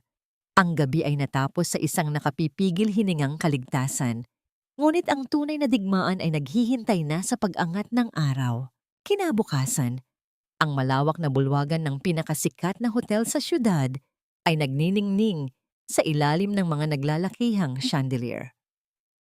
Ang ika-10 anibersaryo ng Kumpanyang de la Cruz ay dinaluhan ng daan-daang maimpluwensyang tao, mula sa mga board of directors, malalaking mamumuhunan, hanggang sa mga kilalang miyembro ng media na inanyayahan ni Tess. Sa gitna ng entablado, nakatayo si Doña Soledad na tila isang reyna. Nakasuot siya ng isang marangyang itim na kasuotan na nagpapanggap na nagluluksa, ngunit sa totoo ay nagdiriwang ng kanyang napipintong tagumpay. Sa kanyang tabi ay si Luciano, nakangiti at nagpapakita ng isang huwad na kumpiyansa. Sa ibabaw ng mahabang lamesa sa kanilang harapan ay nakalatag ang huling dokumento na maglilipat ng buong kapangyarihan ng kumpanya sa pangalan ng mag-ina, kasabay ng formal na pagdedeklara na si Don Augusto ay wala ng kakayahang mamuno. Nang iangat ni Soledad ang kanyang gintong panulat upang pirmahan ang huling pahina, natatapos sa kasaysayan ng kanyang asawa, ang mabibigat at matataas na pintuan sa likuran ng bulwagan ay dahan-dahang bumukas. Ang paggalaw ng pinto ay umagaw sa atensyon ng lahat ng naroroon. Mula sa liwanag na nagmumula sa labas ay lumitaw ang isang figura. Hindi iyon ang nakayukong manugang na nagsusuot ng lumang damit at namumuhay sa anino ng kusina. Si Misericordia ay naglakad papasok ng may tuwid na likod, nakasuot ng isang formal at malinis na kasuotang sumasalamin sa kanyang tunay na pagkatao. Isang mahusay na auditor at isang babaeng nakabawi ng kanyang dangal. Bawat hakbang niya sa ibabaw ng pulang carpet ay may kasamang bigat at paninindigan na nagpatahimik sa mga bulungan ng mga panauhin. "Security! Bakit niyo pinapasok ang babaeng iyan?" Ang mabilis at nanginginig na utos ni Luciano sa mikropono. Ang kanyang mukha ay nawala ng kulay nang makita ang kanyang asawa. Sinubukan niyang magmukhang kalmado sa harap ng media, ngunit ang kanyang mga mata ay nagkakanulo ng matinding takot. Hindi huminto si Misericordia. Nagpatuloy siya sa paglalakad hanggang sa makarating siya sa paanan ng entablado. Tiningala niya ang mag-ina na matagal nang nagpahirap sa kanyang buhay. Sa kanyang mga kamay ay hawak niya ang makapal na folder na naglalaman ng lahat ng tunay na dokumento ng kumpanya. Hinarap niya ang mga mamumuhunan at ang mga kamera na unti-unting nakatutok sa kanya. Hindi matutuloy ang pirmahang iyan. Ang matatag at malinaw na pahayag ni Misericordia, ang kanyang boses ay tila isang malakas na hangin na humawi sa lahat ng kasinungalingan sa bulwagan. Ang mga dokumentong inihanda ni Doña Soledad at ng aking asawang si Luciano ay bahagi lamang ng isang malaking panlilinlang. Ginamit nila ang aking pangalan at pilit akong pinapirma sa mga dummy accounts upang nakawin ang pondo ng kumpanya at ibenta ang mga lupain sa sarili nilang mga lihim na organisasyon. I am Misericordia Vergara de la Cruz, and as the main auditor they forced to sign, I am here to present the real financial statements. Ananim ko mundi pahandi mo. Isang malakas na ugong ng pagkamangha at kalituhan ang bumalot sa buong madla. Ang mga mamumuhunan ay nagtayuan mula sa kanilang mga upuan. Mabilis na inagaw ni Soledad ang mikropono. Ang kanyang mukha ay namumula sa matinding galit at pagkapahiya. Huwag kayong maniwala sa babaeng yan. She's mentally unstable. Nabaliw siya dahil sa stress ng pagbubuntis at sa kalungkutan ng aming pamilya. Palabasin niyo siya ngayon din. Ang desperadong sigaw ni Soledad, ang kanyang maskara ng pagiging pino at mahinahon ay tuluyan ng gumuho. Ngunit bago pa man makalapit ang mga gwardya upang hilahin palabas si Misericordia, isang pangyayari ang nagpatigil sa pag-ikot ng mundo ni Soledad. Mula sa control room sa itaas ng bulwagan, matagumpay na naipasok ni Attorney Leandro ang isang flash drive sa pangunahing sistema ng hotel. Ang malaking LED screen sa likuran ni Soledad na nagpapakita ng logo ng kumpanya ay biglaang namatay at napalitan ng isang madilim at lumang visualizer ng isang audio recording. Kasabay ng pagbukas ng mga higanting speaker sa loob ng bulwagan ay ang pag-alingaw-ngaw ng isang pamilyar at nakapangingilabot na boses. Ang tinig ni Doña Soledad mula sa isang dekadang nakalipas ay pumuno sa bawat sulok ng kwarto. Malinaw na malinaw at walang anumang puwang para sa pag-aalinlangan. Unti-untiin mo ang dosis ng gamot. Hindi siya dapat mamatay kaagad. Kailangan ko siyang manatiling paralisado hanggang sa makuha ko ang buong kontrol sa board. Walang makakaalam na nilalason natin si Augusto. Ang bawat salitang lumabas mula sa mga higanting speaker ay tila isang hatol ng kamatayan na bumabalot sa buong bulwagan. Ang katahimikan ng madla ay kasing bigat ng isang libingan, putol-putol lamang ng marahas. Napaghinga ni Doña Soledad na ngayon ay nakatayo sa gitna ng entablado, tila isang rebultong unti-unting nagkakadurog-durog. Ang mga mata ng mga mamumuhunan na kanina lamang ay puno ng paghanga, ay ngayon ay puno na ng matinding pagkasuklam at pandidiri. Ang bawat kislap ng mga kamera ng media ay tila mga kidlat na naglalantad sa madilim na katotohanang matagal niyang ikinubli. Fake iyan! Isang malaking kasinungalingan ng audio na yan. Inimbento lang yan ng babaeng yan para sirain kami. Ang bulyaw ni Soledad ay basag. At puno ng desperasyon, ang kanyang mga kamay ay nanginginig habang pilit na inaagaw ang mikropono mula sa podium. Ngunit walang nakinig. Ang katotohanan ay may sariling bigat na hindi kayang tapatan ng anumang hiyaw ng pagkakaila.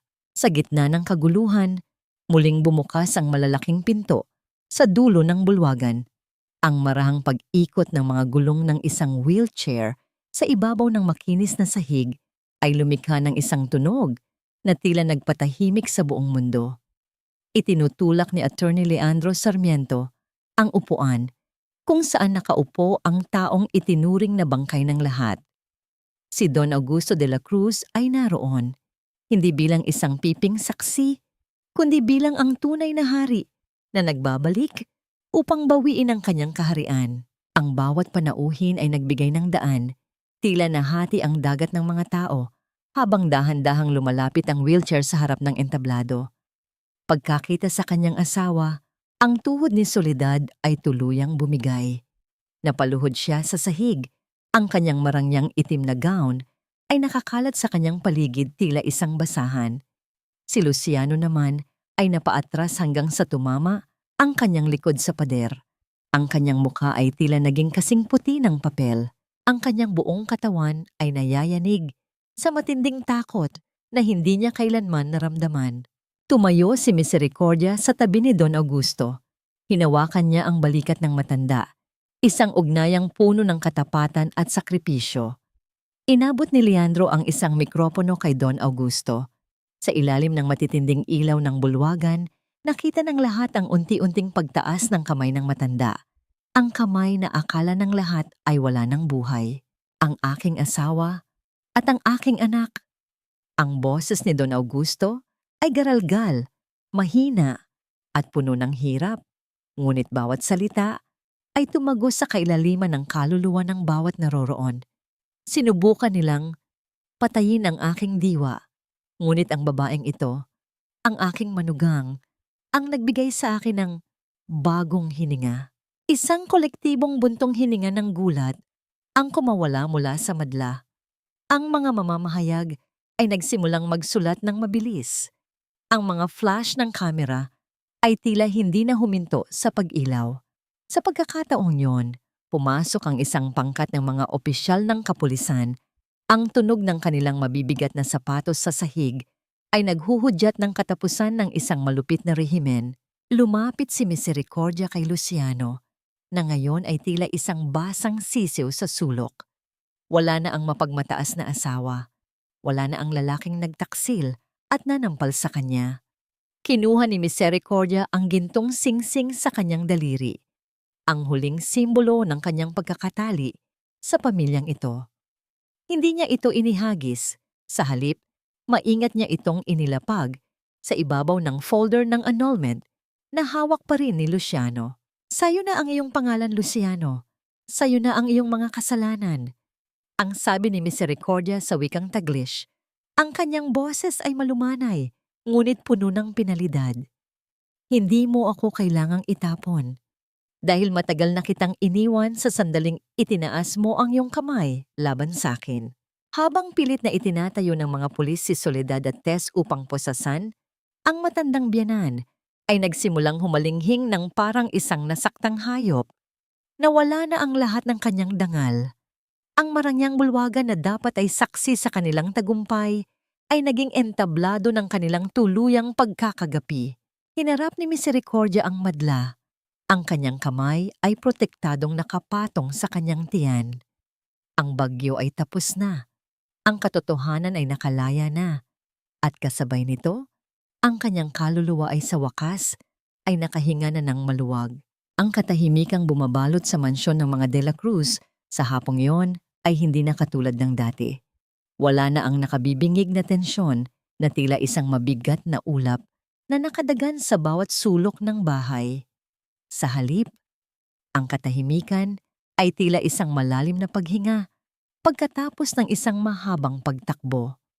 Ang bawat silid na dati ay saksi sa mga lihim na bulong ng kataksilan ay naging mga bakanteng espasyo na lamang naghihintay na malinis mula sa alikabok ng nakaraan. Sa loob ng kanyang silid, dahan-dahang itiniklop ni Misericordia ang kanyang mga huling gamit. Hindi marami ang kanyang dadalhin. Ang ilang piraso ng simpleng damit na binili niya mula sa sarili niyang ipon noong nagsisimula pa lamang siya bilang mag-aaral at ang mga librong itinago niya sa ilalim ng kama sa loob ng 3 taon. Ang mga mamahaling alahas at mga kasuotang ipinahiram sa kanya ni Doña Soledad upang magmukhang disente sa harap ng ibang tao ay maayos niyang iniwan sa ibabaw ng kama. Tila mga balat ng ahas na kanyang hinubad upang lumitaw ang tunay niyang pagkatao. Dahan-dahan niyang hinawakan ang kanyang tiyan. Nararamdaman niya ang marahang pintig ng buhay sa loob niya. Isang munting paalala na sa kabila ng lahat ng pait, may isang bagay na dalisay na naitabi para sa kanya. Ang munting nilalang na ito ay hindi magsisimula sa ilalim ng anino ng kasalanan, kundi sa liwanag ng katotohanan. Isang marahang katok ang bumasag sa kanyang pagmumuni-muni. Paglingon niya, nakita niya si Attorney Leandro na nakatayo sa pintuan. Hawak ang isang itim na folder.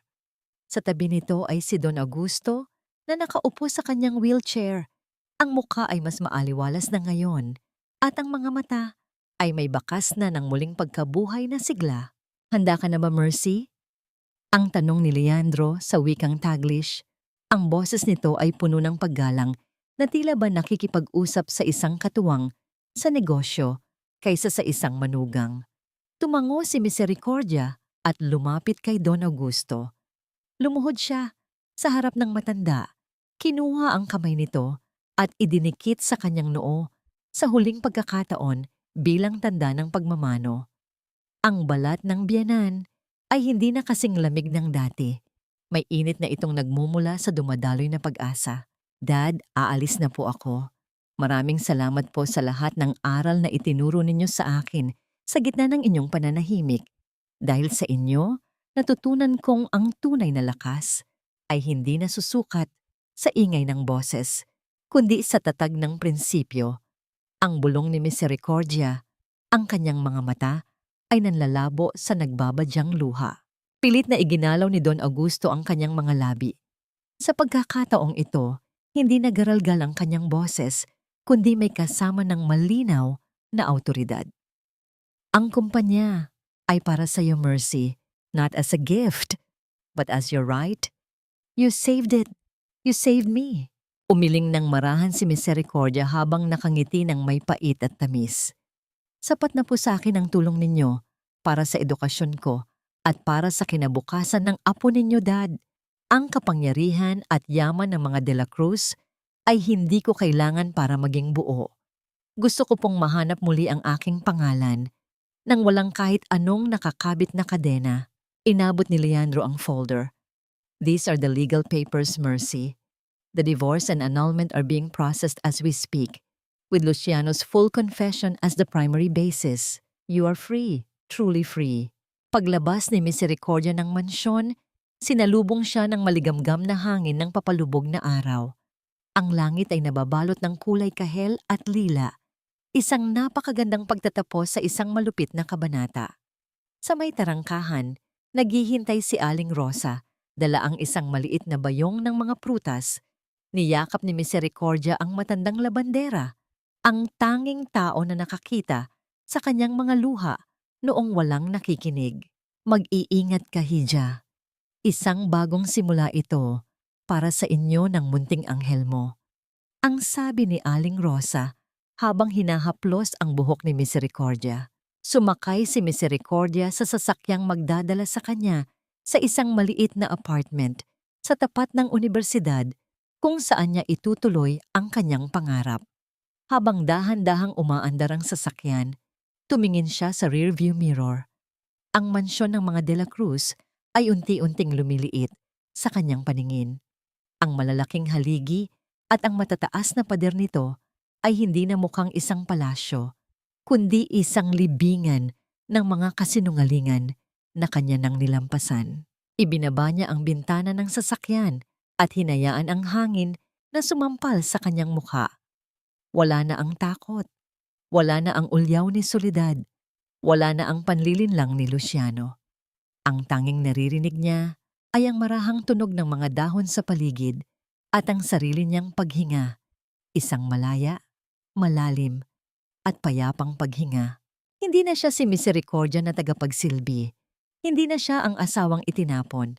Siya ay si Misericordia Vergara, isang ina, isang mag-aaral at isang babaeng sa wakas ay natutunang mahalin ang sarili bago ang iba. Isang taon na ang lumipas mula nang gumuho ang mga pader ng kasinungalingan sa mansyon ng mga De La Cruz. Ang sikat ng araw sa umagang ito ay may ibang uri ng kinit, mas malambot, mas mainit, at tila humahalik sa balat ng may dalang basbas. Sa loob ng isang payak ngunit maaliwalas na bahay na napalilibutan ng mga namumulaklak na sampagwita, ang bawat sulok ay punong-puno ng liwanag. Wala na ang amoy ng gamot at kalungkutan. Ang tanging nanunuot sa hangin ay ang bango ng bagong luto na kape at ang malinis na amoy ng mga bagong labang tela na isinasampay sa bakuran. Sa gitna ng maliit na sala, nakatayo si Misericordia sa harap ng isang salamin. Suot niya ang isang itim na toga. Ang kanyang mukha ay nagniningning hindi dahil sa mga mamahaling hiyas, kundi dahil sa katuparan ng isang pangarap na minsan nang ninakaw sa kanya. Sa ibabaw ng lamesita ay nakapatong ang kanyang diploma, isang patunay na siya ay isa ng ngayong Certified Public Accountant. Hindi na siya ang anak pulubi na naging alilang manugang. Siya na ngayon ay si Misericordia Vergara, CPA, isang babaeng bumuo sa sarili niyang mga pangarap mula sa mga piraso ng kanyang nadurog na pagkatao. Ang katahimikan ng umaga ay bumasag sa pagdating ng isang pamilyar na tunog. Ang marahang pag-ikot ng mga gulong ng wheelchair sa sementadong driveway. Paglingon ni Misericordia, nakita niya si Don Augusto na itinutulak ni Attorney Leandro. Ang matanda ay nakasuot ng maayos na barong. Ang kanyang muka ay may malusog na kulay at ang kanyang mga mata ay nagniningning sa pagmamalaki. Bagamat may bahagya pa ring panginginig sa kanyang mga kamay, ang kanyang katinuan at tinig ay tuluyan ng nagbalik. Congratulations, Mercy. I always knew you were meant for greatness, ang sabi ni Don Augusto. Ang boses nito ay puno ng emosyon. Hindi na ito ang boses ng isang biktima, kundi ng isang lolo na nakahanap ng bagong dahilan upang mabuhay. Salamat po, Dad. Hindi ko po mararating ito kung hindi dahil sa inyong suporta, ang sagot ni Misericordia habang marahang humahalik sa pisngi ng matanda. Mula sa silid sa loob, narinig nila ang malulutong na tawa ng isang sanggol, isang tunog na tila mga maliliit na kampanilyang nagbibigay ng saya sa buong kabahayan. Lumabas si Aling Rosa, karga ang isang malusog at mabilog na batang lalaki na may mga matang kasing talim at kasing linaw ng kay Misericordia. Ang pangalan ng bata ay Pag-asa. Siya ang simbolo ng lahat ng hiningang muling nabuhay mula sa dilim. Pagkakita ng bata kay Don Augusto, agad itong nag-abot ng mga kamay, isang dalisay na ugnayan na hindi nabahiran ng anumang puot ng nakaraan. Nabalitaan ni Misericordia na si Doña Soledad at si Tess ay nananatili pa rin sa loob ng malamig na rehas ng kulungan, patuloy na nagbabayad sa kanilang mga kasalanan. Si Luciano naman, matapos mawala ang lahat ng yaman at dangal, ay nabubuhay sa pagsisisi at pag-iisa, malayo sa karangyang dati niyang kinagiliwan. Pinatawad na sila ni Misericordia, hindi dahil nararapat sila sa kapatawaran, kundi dahil ayaw niyang dalhin ang bigat ng galit sa bagong buhay na kanyang itinatayo. Ang kapatawaran ay naging susi niya upang tuluyang makawala sa huling tanikala ng mga De la Cruz. Habang naglalakad sila patungo sa sasakyan para sa kanyang graduation ceremony, napatigil si Misericordia sa tapat ng kanyang maliit na hardin. Tiningala niya ang langit at dahan-dahang huminga ng malalim. Ang bawat hininga niya ngayon ay wala ng kasamang takot. Wala ng watong na loob na kailangang bayaran ng pagpapakababa. Ang tanging utang na loob na kinikilala niya ay ang utang niya sa kanyang sarili, ang hindi pagsuko sa gitna ng unos. Tara na po. Ang yaya niya kay Leandro at Don Augusto nang may malapad na nangiti. Habang umaandar ang sasakyan palayo, ang imahe ni Misericordia na kumakaway sa harap ng kanyang sariling tahanan ay naging isang larawan ng tunay na tagumpay. Ang kanyang pangalan, na ang ibig sabihin ay awa, ay hindi na nangangahulugan ng pagiging biktima. Ito na ngayon ay simbolo ng lakas, katarungan, at ang walang hanggang kakayahan ng puso na maghilom at muling magmahal sa gitna ng pinakamadilim na gabi.